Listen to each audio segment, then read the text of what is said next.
Ladies and gentlemen, welcome to the Lion's Den Show. And here's your host, Cody Robert Judy. Hello and welcome to the Lion's Den Show. I'm your host and your toast, Cody Robert Judy. Cheers.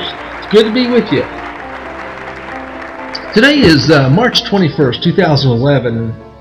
Boy, we got a show for you to shove straight up the Democrats' ass. What would you expect from a person sitting in the White House who wasn't a natural-born citizen, defied the Constitution's demands for such, and fraudulently signed a declaration for candidacy from which he stated he was qualified by the Constitution's demands for such, but to assume the Constitution does not apply to him in other matters also. Case in point, Obama treads off to war without Congress's approval, but in full support of the UN, who he has supplanted as his congressional approval. Now, you Democrats will remember 8 years ago, remember old President George W. Bush ordering U.S. troops into Iraq in 2003 with the full support of the U.S. Congress and the majority support from the UN Security Council. Barack Obama launched a Tomahawk missile assault on a sovereign nation of Libya with no majority support in the UN, without even consulting Congress, and without a leg to stand on when it comes to the vital interests of the United States. Let me run a clip to start this show off to bring you up to speed. Run clip 1, please. This is from the Today Show. Talking B-2 bombers, F-15s, Harriers, it sounds like the U.S. is in fact playing a major part in this battle. Well, despite the White House attempts to make this look like it's a huge coalition effort, obviously it required coalition political support. But for now, the U.S. military is not only in the lead, but conducting almost all military operations with only minor participation from the French, as you mentioned, even some British fighters overnight. There's a U.S. commander, and even this morning I talked to senior military officials when I asked them how soon will the U.S. turn over the command to the coalition, and the indication is the U.S. military is in no hurry to do that. Jim Miklaszewski in Washington, thanks. We want to go inside Libya now. NBC's Jim Aseda is there this morning. He joins us from Tripoli. Jim, what's the scene like? Good morning, Lester. Well, as those military experts, missiles and stealth bombs have actually hurt the Libyan dictator, he's made it clear that he's going nowhere.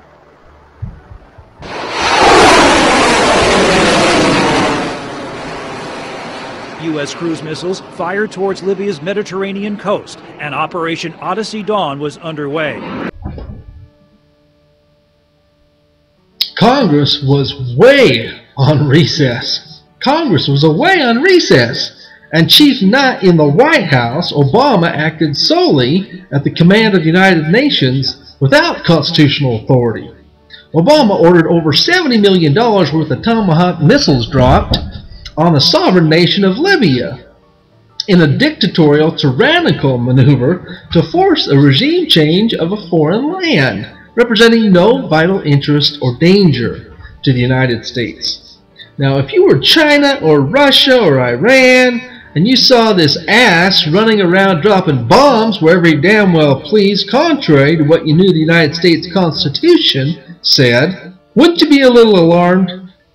So what did Obama have to say about this?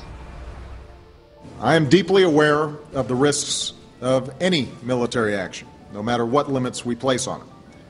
But we cannot stand idly by when a tyrant tells his people that there will be no mercy. Did anyone hear about the Chinese Air Force or Russian Air Force pitching in with the United States?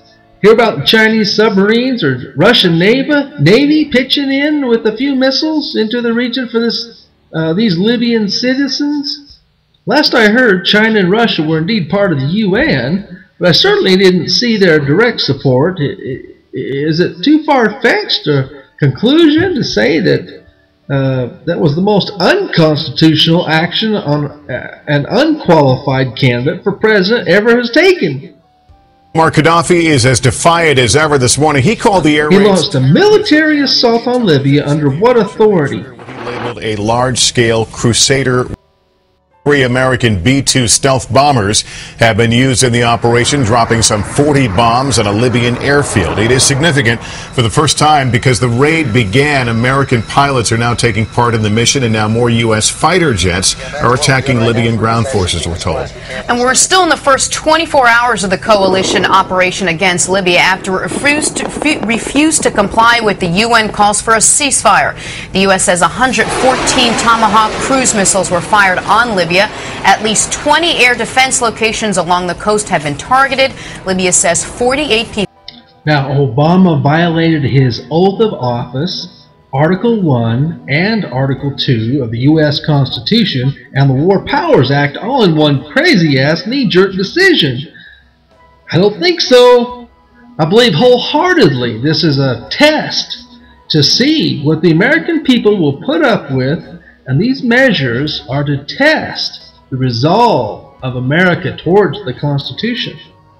Article 2, Section 2 of the U.S. Constitution identifies the U.S. President as the civilian oversight of the U.S. military and the Commander-in-Chief, but it gives the U.S. President no authority to use military might to enforce its political will upon foreign nations. And this is if you have a qualified president, which Obama isn't, in violation of Article 2 also. Now, Article 1, Section 8 gives the U.S. Constitution rests the power to declare war solely with the U.S. Congress. It requires both the Commander-in-Chief and Congress to commit the U.S. troops to combat, without which the act is wholly unconstitutional. Now, were we up there just flying and stopping any planes from taking off, or if they took off, escorting them back to the runway? No, we're out there blowing up the runways. I think the Washington Times managed to get this one right in its editorial, Obama's Illegal War. I don't know if you read that or not. Now, the 1973 War Powers Act was put into place to prevent a U.S. president from doing exactly what Barack Obama just did. Section 2, subsection A says it is the purpose of this joint resolution to fulfill the intent of the framers of the Constitution of the United States and to ensure that the collective judgment of both the Congress and the President will apply to the introduction of the United States Armed Forces into hostilities or into situations where imminent involvement in hostilities is clearly indicated by the circumstances, and to the continued use of such forces in hostilities or in such situations. A U.S. Commander-in-Chief can order use of military force in only 3 specific conditions. 1, a declaration of war. 2, a specific statutory authorization. Or 3, national emergency created by an attack upon the United States, its territories or possessions, or its armed forces. We're going to run a couple of clips about the supposed vital interest horse crap we heard on Meet the Press.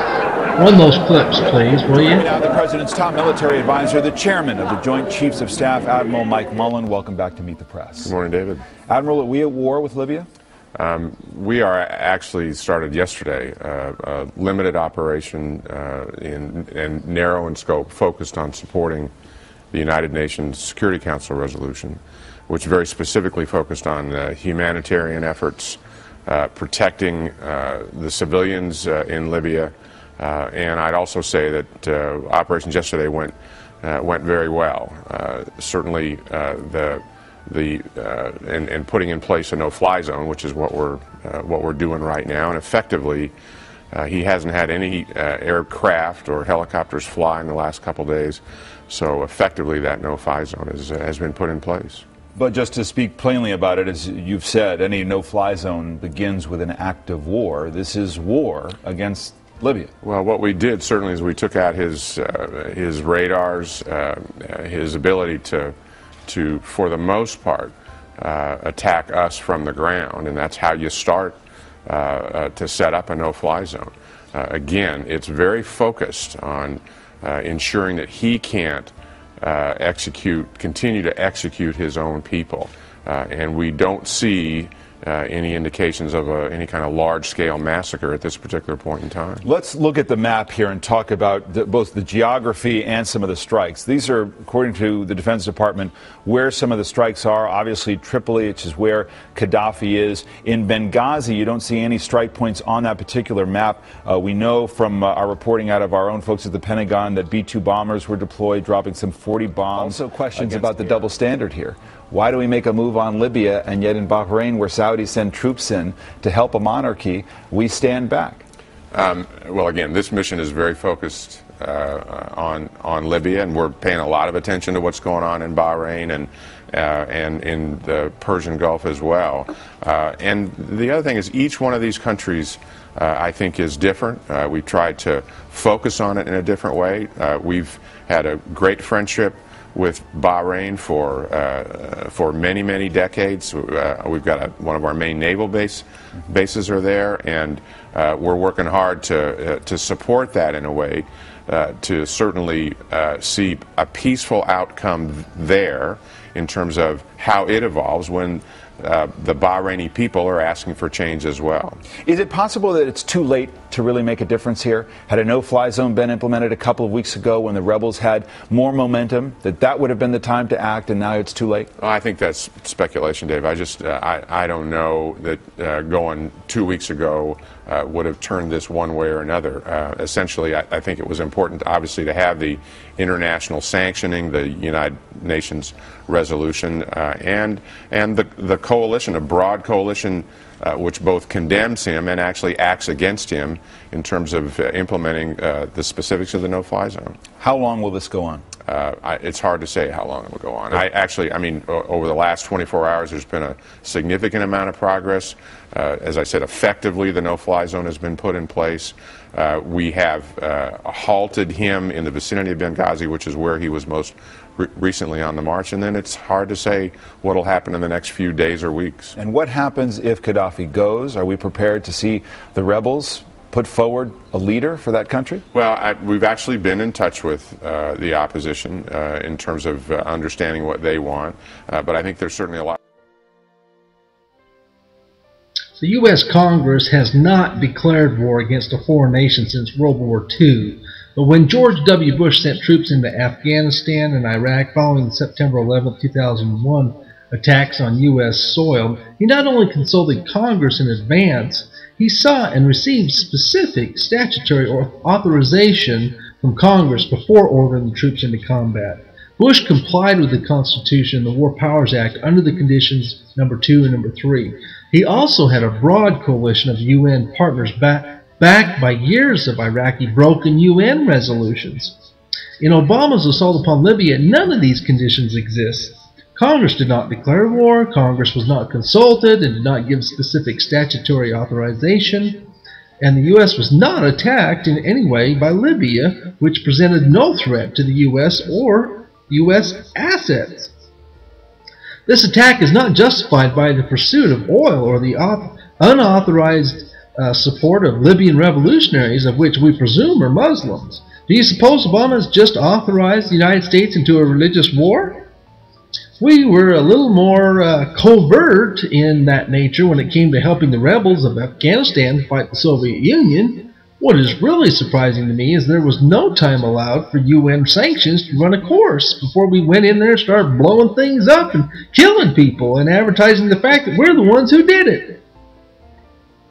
Obama made the order to attack from Brazil as American soldiers launched a military assault on Libya by the unqualified, non-natural-born citizen Obama's command. Obama stands alone in this decision and order without the support of the American people, without the constitutional authority, and in direct violation of his oath of office and the War Powers Act and the Constitution. He has acted alone well beyond the scope and authority of his office, and at odds with the national interest of the United States and the Constitution, which he took an oath to uphold and defend. Do you want me to break this down and say what this really appears to be? This is about testing the waters for the United States to be taken over by the United Nations, and the testing of the tolerance and the resolve of the American people, not to mention the balls of the Republican-controlled House of Representatives. Do you hear what Democrat Charlie Rangel had to say about this? He was angry that Congress was not consulted before the military strikes. He said he was undecided on whether the military action against Libya was justified, but he thought lawmakers and their constituents should have had time to weigh in. Our president seems to believe that all we have to do is go to the UN and we get to go to war, Rangel said. Rangel is right this time. A president must consult Congress unless the U.S. is under attack. Obama did not consult or even notify Congress in advance. He acted alone on the command of the UN and in a position which is unconstitutional for a U.S. president to even have, acting as the CEO of the United Nations or chairman.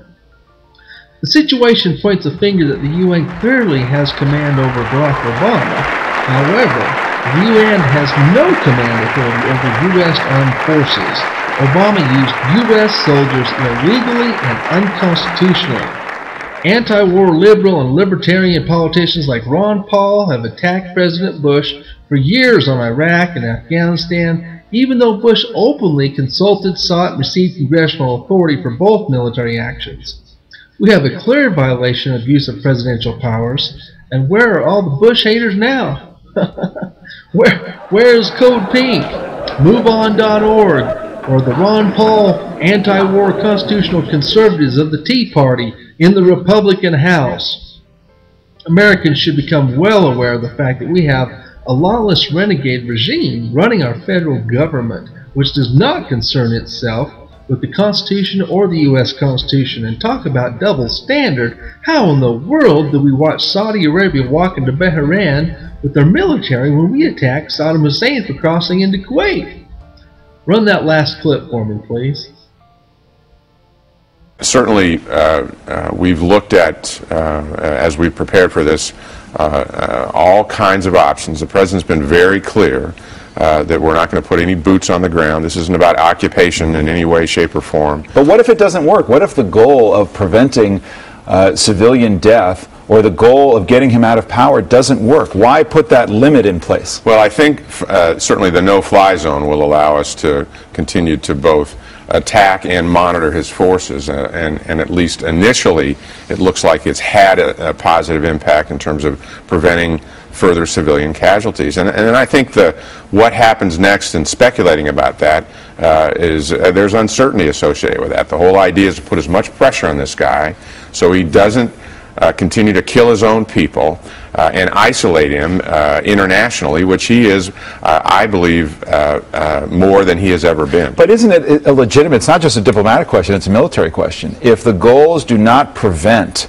Gaddafi from going, what do we do? There's the prospect of Gaddafi holed up in Tripoli, a divided Libya. This is not a sustainable strategy. This is certainly the goals of this campaign right now, again, are limited, and it isn't about seeing him go. It's about supporting the United Nations resolution, which talked to limiting or eliminating his ability to kill his own people, as well as support the humanitarian So the mission efforts. can be accomplished and Gaddafi can remain in power? That's certainly potentially one outcome. Is this in our vital interest as a country? I think the President's made it very clear that our national interests are tied to a country that is so close to us in the Mediterranean, that borders Egypt and Tunisia, two countries that are also undergoing significant change as we speak, and clearly the focus on the humanitarian piece in terms of someone who has massacred his people in the past and preventing that. In that regard, While I certainly feel for the oppression of a people from dictatorial, tyrannical leaders, how in the blessed United States of America do we feel about our United States Constitution being suppressed, and that we, the people, being suppressed and oppressed from the supreme law of the land by a guy who wasn't even born in America, and who is a British citizen by the parental respect of his father? Here in the United States, we have clear guidelines for the qualifications of our president. And I, for one, am informing the United Nations that Obama doesn't speak for the United States constitutionally, but is acting in the oppression of the people here in the United States, and we would like your support in honoring those facts. I'm Cody Judy. Cowboy up and squirm in the depths.